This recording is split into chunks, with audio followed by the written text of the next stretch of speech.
Hi everyone, Yves here. In this tutorial, I'll be showing you how to create this low poly scene in Blender. This tutorial is targeted for complete beginners, but it's also a great refresher for those who are getting back into the program. My aim is to be very thorough with the fundamentals, as I know it can be very overwhelming to those who are absolute beginners. As we go through the basic functions of Blender, we'll be creating this fun little doghouse scene. So let's get to it. First off, if you haven't already, be sure to head over to blender.org to download and install Blender. Head over to the download section. As of this video, we are currently using Blender 4.3 as the latest stable version. Once you have Blender opened up, you have the option to pick a certain type of file. We're just going to be using general, so you can click on that, or you can left click here onto the screen. I remember my very first time opening up Blender, and it was quite overwhelming seeing all these menus and buttons. So I'll be taking the time to talk about these different windows, what they're for, and also how we can navigate through when we're creating our models. This large window here is called the 3D viewport, and we can see our default cube, a default camera, and a default light. So we can use a left click on the mouse to select these. To navigate around, we will use the middle mouse button. So if you hold it down and drag your mouse, you can rotate around the objects, rotate around your scene. You can use the scroll wheel to zoom in and out. And if you hold down the shift button while you hold down the middle mouse button, you could pan around the scene. So in combination of this, you can maybe rotate here, zoom in, hold down shift, and then pan across as needed to get to a very specific point on your object. Okay, so this is the 3D viewport, and you'll be pretty much using this to model out your scene. So you'll be spending pretty much 90% of your time on here.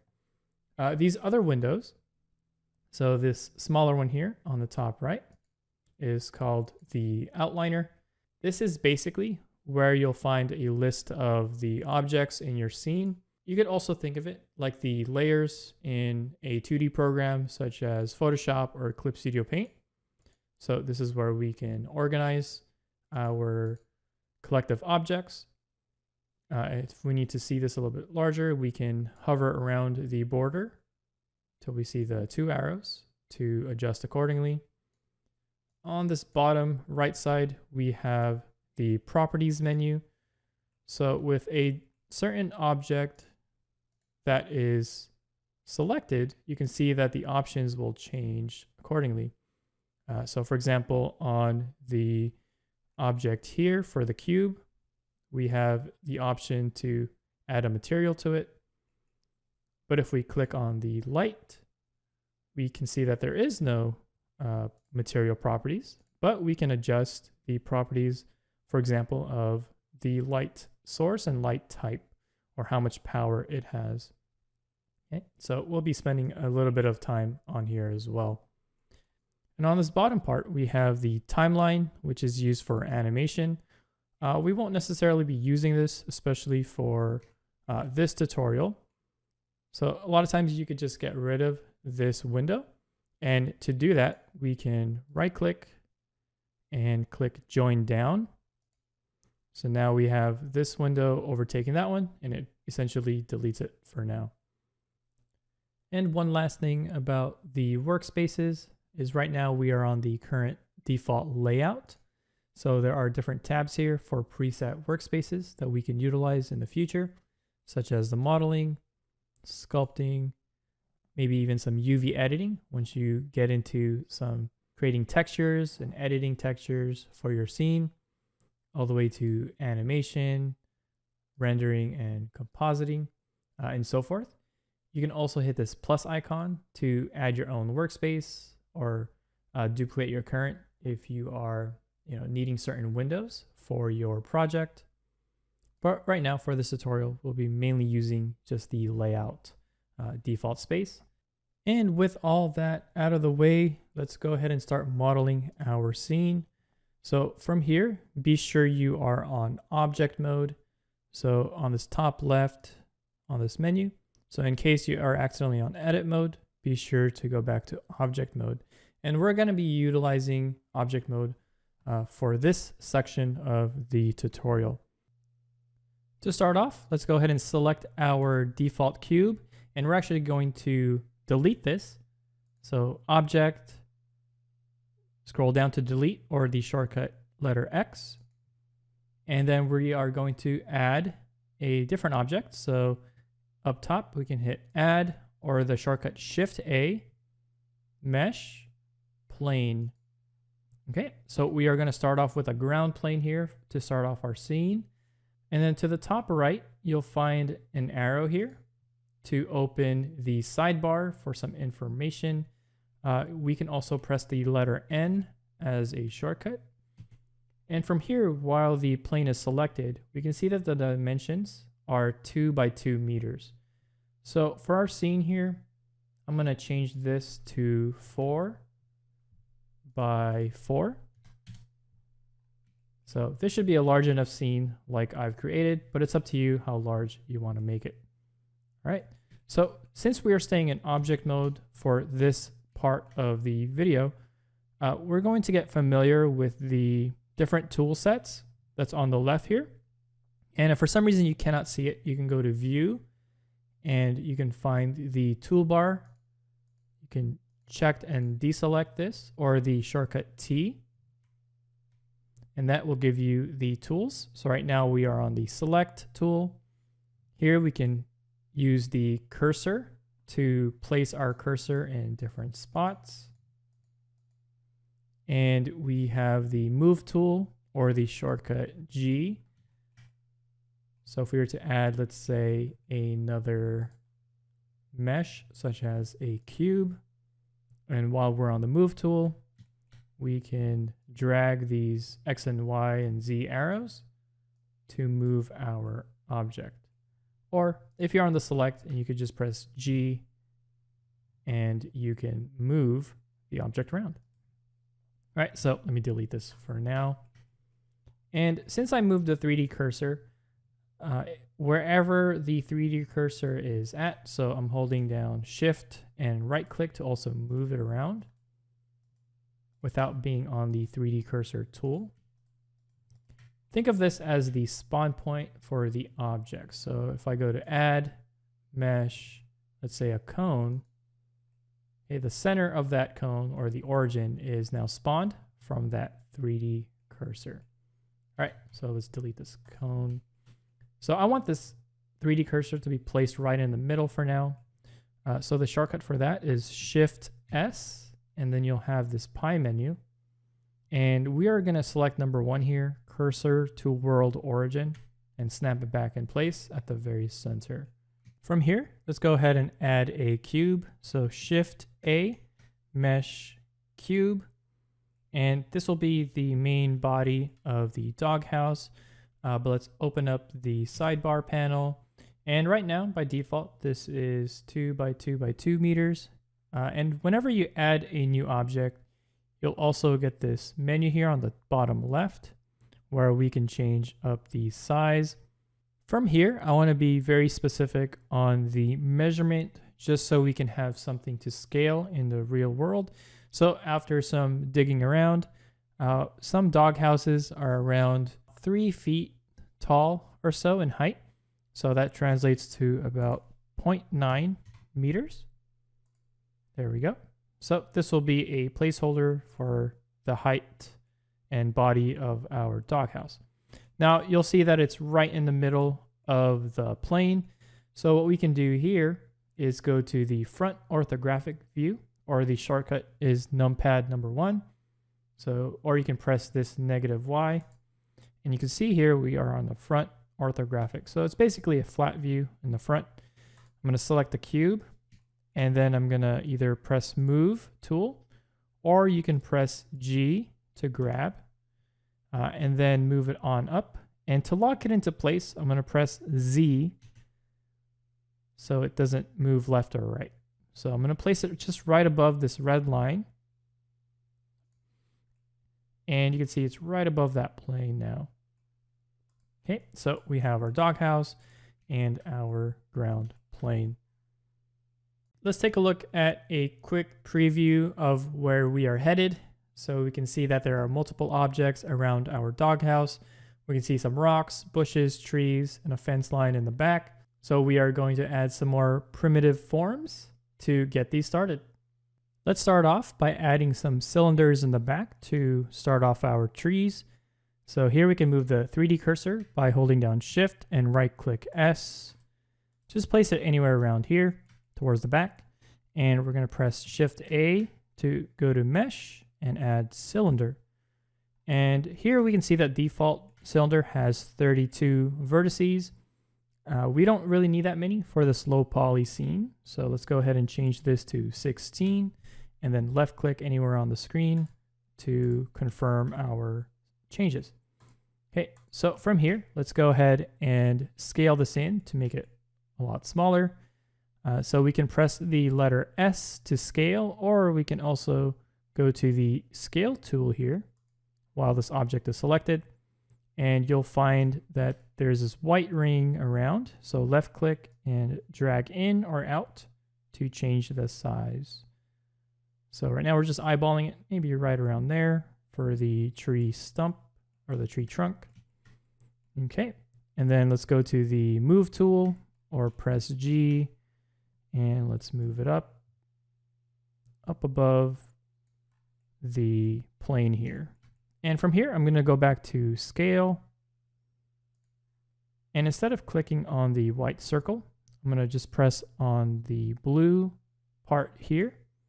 So it's going to scale on the Z axis. And then go back to move. And then to move it up, press Z so it locks in. Move it up right around here. Okay, so we have a tree trunk. Now on the other scene, we have another one right around here. I'm going to move the 3D cursor right in this spot. Shift A, Mesh, Cylinder.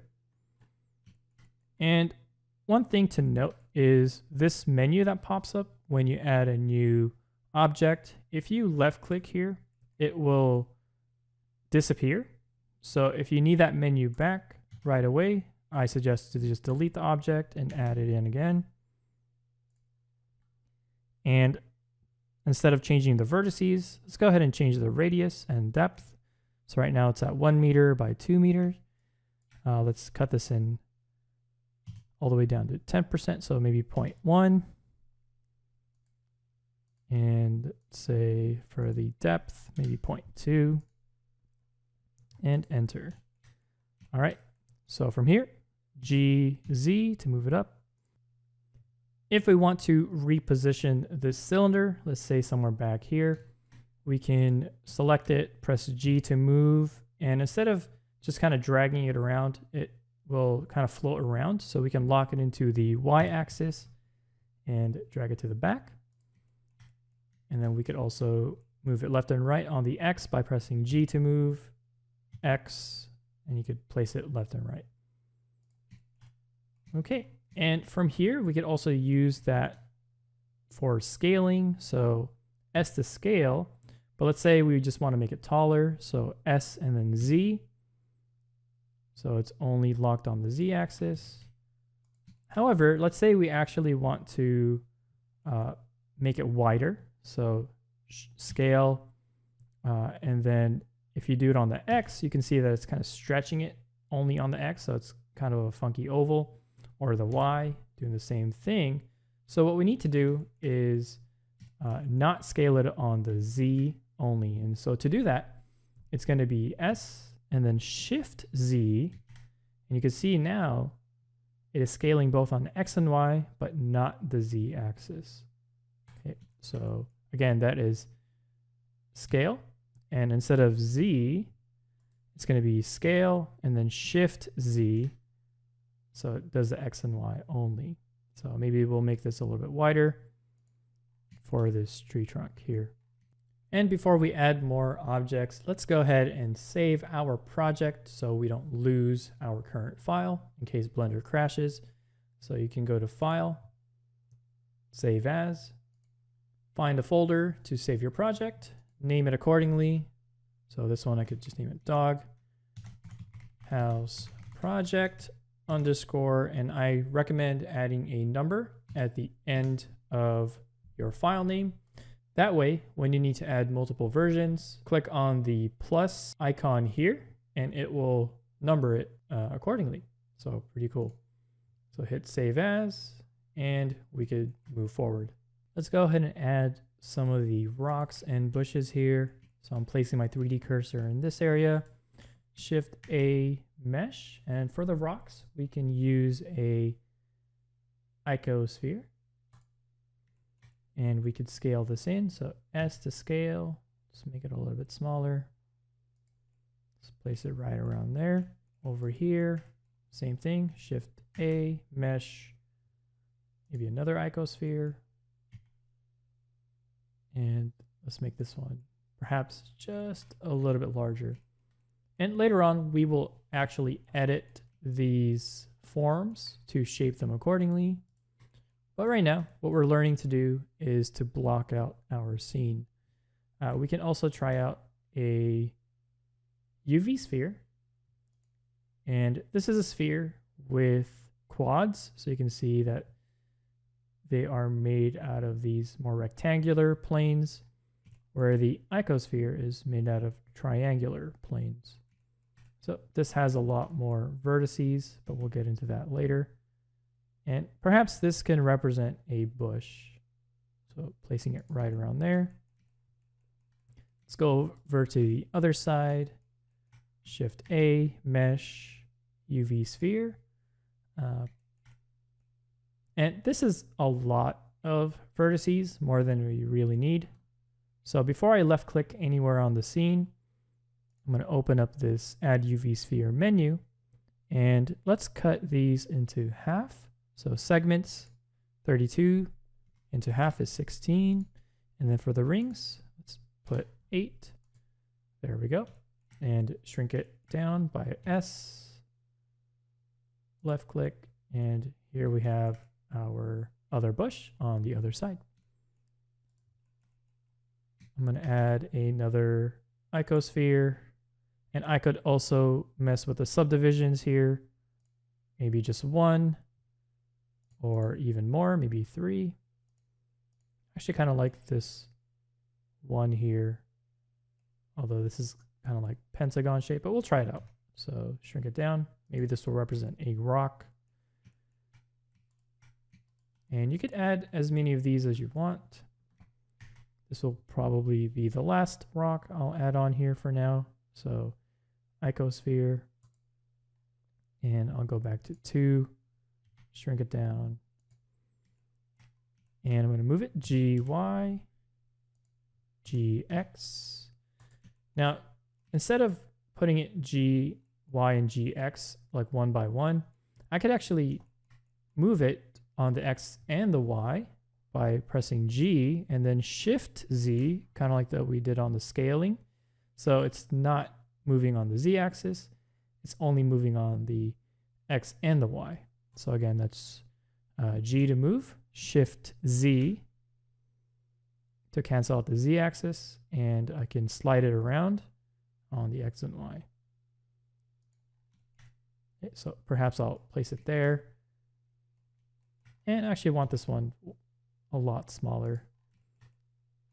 And from here, we can kind of play with the different sizes. So on the tools section, really get yourself familiar with the move and scaling. And you could also play around with the rotation.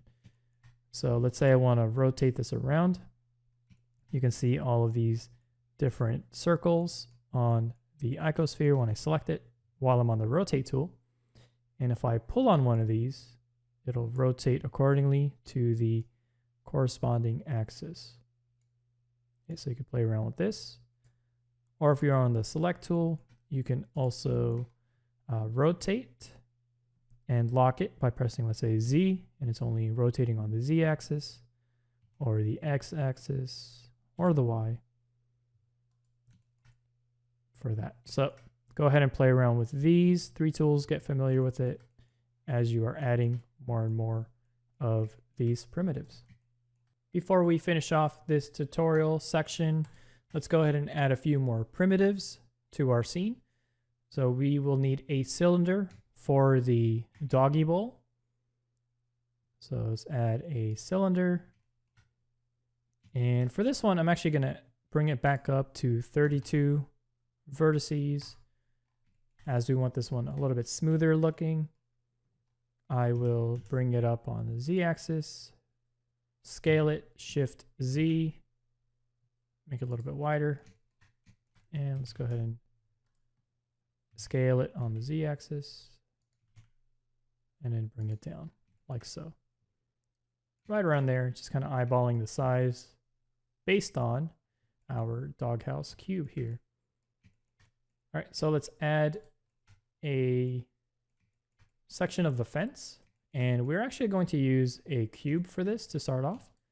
So Shift A, Mesh, Cube, and I'm going to scale it, S to scale, lock it on the X axis to make it a little bit more narrow, scale it, S on the Y to shrink it accordingly. There we go. So G to grab, Z to move it up. Okay, it's still looking a little bit wide. So S to scale, SX, SY, maybe right around there. Okay, pretty happy with that. So I'm going to go ahead and duplicate this so I don't have to keep scaling the same one over and over. So Shift and D to duplicate. And then once I have this moved around, I can press Y or X to move it where I need it to go. So in this case, I'm going to move it on the X axis. There we go. Shift D X, Shift D X, and I'll make one more, Shift D X. Okay, so this will be the placeholder for my fence line in the back, but you can place this wherever you want in the scene. I'm actually going to take one of these and duplicate it. So Shift D and just place it right around here. And now I'm going to rotate this. So rotate R. And instead of rotating it randomly to my view, I'm going to lock it into the Y axis. So let me undo that by right clicking. So R to rotate, Y to lock it into the Y axis.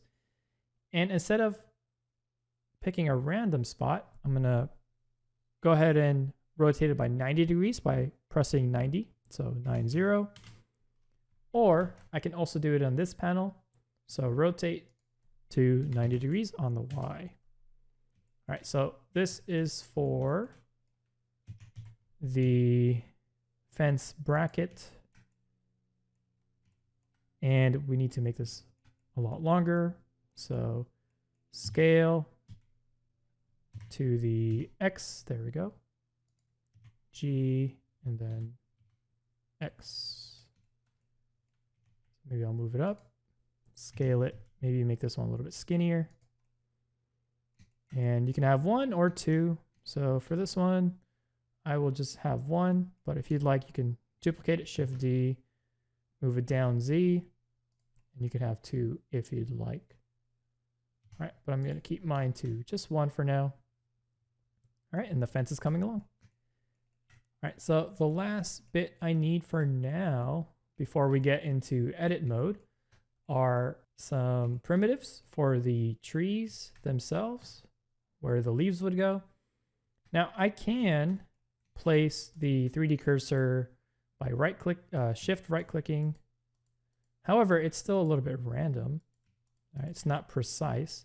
So if I want to get more precise, I'll show you a very useful way to do it. Left click this tree trunk. And what I'm going to do is press Shift S and to go back to this pie menu. And instead of picking number 1 for the world origin, I am now going to pick number 2, which is 3D cursor to the selected object. So option 2, and you can see our 3D spawn point has now attached itself to the origin of this object. All right, so now I could go Shift A, mesh, and I could use an icosphere. And then let's shrink it down a little bit, move it up, so G and then Z. So right now I know for sure it's at the very center of this object, or at least the centers are lined up. And from here, I'm going to press scale and then Z to stretch it up and then move it up accordingly. All right, so now that I'm looking at this, we could probably shrink this down or make it skinnier. So scale, Shift Z, and there we go. So we could do the same thing here. So Shift S, cursor to selected. So I selected this cylinder here. Shift A, mesh, icosphere, move it up, shrink it down. And then maybe I'll keep this one fairly round.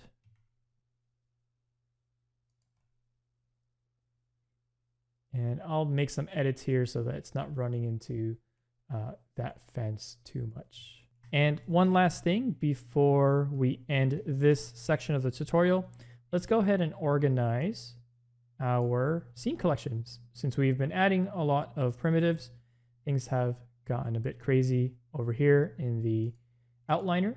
We can do that by Shift left clicking these objects. So I'm going to pick the rocks and bushes. And I'm going to go ahead and add the trees as well. There we go. And what I can do here is go to Object, Collection, Move to Collection, or we can see that the shortcut is the letter M. Go ahead and click that. And we're going to make a new collection. And I'm simply going to call this Trees and Rocks, or whatever you'd like to call it. So create, hit enter. And now all of these objects are in this collection folder.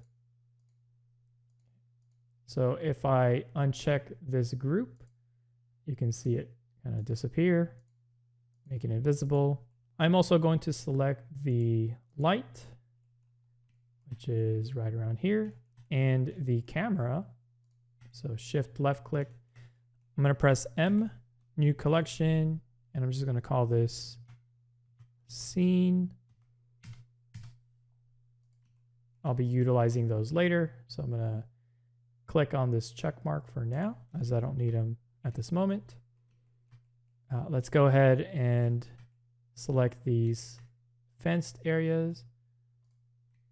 So I'm going to Shift left click these objects, M, new collection, and I can call this fence. So go ahead and organize your scene collections here. You could name it with any categories you'd like. Again, the shortcut is just the letter M, and you could put them there accordingly. Or if you make any new objects, so let's say I make a new rock in this spot, and it's not in a category, I can just click this, press M, and then click on trees and rocks, and it will go into that section. Once you have your collections organized, be sure to save your file, and I'll see you on the next video.